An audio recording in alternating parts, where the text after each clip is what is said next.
I want to tell you guys how I almost quit riding motorcycles in my 30s and what I found was the problem. I started riding motorcycles in around 1974 or 75, and I don't remember when I took my first ride, but it was on my brother's Honda XL70. And when I got my first motorcycle, it was a Yamaha DT100, I want to say, used motorcycle, but it was all in the woods. Of course, I would have been 11 or 12 at the time. We couldn't get licensed until the age of 14 in the state of Tennessee, which was probably a good thing because I feel like the riding in the woods taught a lot of skills that you don't get on the road, but they translate well to that. And when I started riding on the road, I transferred into that fairly well, except I would say that there was, how would I put this? The need for constant challenge to myself was always there. And, you know, that manifests itself into mostly speed and adventurous riding, let's say. But as I started getting older and got into my 20s, that need for challenge was still there. I still loved riding fast. I still loved challenging rides, corners, twisties. And I think I grew up kind of oblivious to how good I had it. And just took everything that I had as far as motorcycling roads for granted. And it was something that I didn't realize until I turned 29. I had a job opportunity to go to West Palm Beach. And when I got there, I wasn't unfamiliar with Florida and how Florida looked. And I certainly knew it was different from Tennessee. But when I got down there, the job was very exciting. And while I kind of missed motorcycling, I just thought to myself, well, really there's no roads here. There's nothing, all I'll do is get out here on the interstate and go so fast that I get thrown in jail. So yeah, I probably lost interest in riding motorcycles as soon as I moved to Florida. And I get to ask this all the time about, riding in Florida. How do you stay, excited about riding? And I'm going to get to that. When I finally did start riding again, I had a friend down there that had a couple bikes. He let me ride one once, and of course, as soon as I rode it, it was a big 450 enduro type, off-road, on-road. And I enjoyed it, but at the time I was thinking, I really wanted a street bike. And this was in the 90s when the street bike thing was taking off. And I was saving up for a motorcycle, but I just never got there with it. And something was holding me back. And it was that same feeling of, I felt like I would be let down because these roads weren't like the roads I grew up with. And there was no sense in having a motorcycle.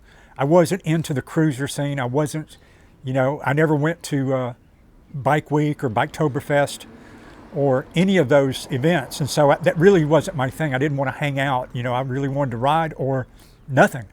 And I didn't notice it, that had been building in me for so long.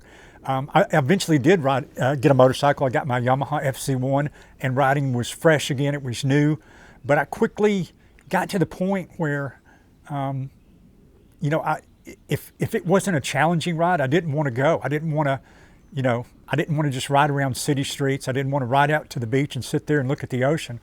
There was really no spot in Florida I really wanted to go to. I continued that way well into my 40s and eventually decided that if I was going to ride again, and have fun, I needed to go home. I needed to go up into the mountains with a motorcycle. And that was when I bought the C14, which was a sport touring motorcycle, and I did trips up there, and I enjoyed them. And I'll tell you some of those stories were, I think the first time I went up there was 2011, maybe, around about that time. I went up, met someone on a forum, and we went from around Woodstock, Georgia, up to the Gap, and Road Deals Gap, of course, and did all the other roads around there. And I was at home again. I was like, I missed this so much. And I got to where it even made it worse for me to come home, because that's an adrenaline rush that you get into that, it becomes the forest for the trees. I would come home and not have any desire to ride a motorcycle again because there was really nothing here to do. Or at least that's what I thought. I was diagnosed with cancer and had to take about a year off from riding motorcycles. And that year off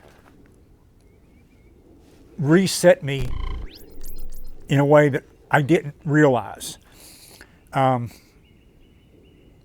Simple things became the most important things.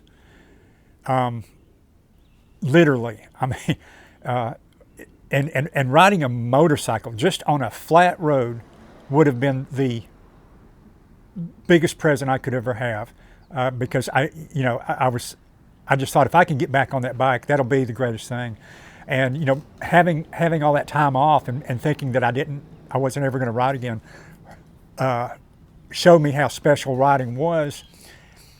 And through all that, I kind of found something in myself, and that is, I've always been the kind, I wouldn't say perfectionist, but I think like a lot of motorcyclists, you tend to do things to the best of your ability. You tend to give it your all, and anything less is really just a waste. And I didn't know how to relax. I didn't know how to just enjoy life. And turning 60 and not being young again hit me in the face, and it gave me a wake-up call that I really needed. But now I can enjoy things that I was missing before. So my takeaway for all of this is that, I found that if I pressure myself to always challenge, which on the one hand I think is a good thing, to challenge yourself, to always push and try to grow. I mean, I think that for me, that's just a natural thing. But I think when it comes to motorcycling, especially as I got older, I had to learn to relax a little bit and just find other things that mattered.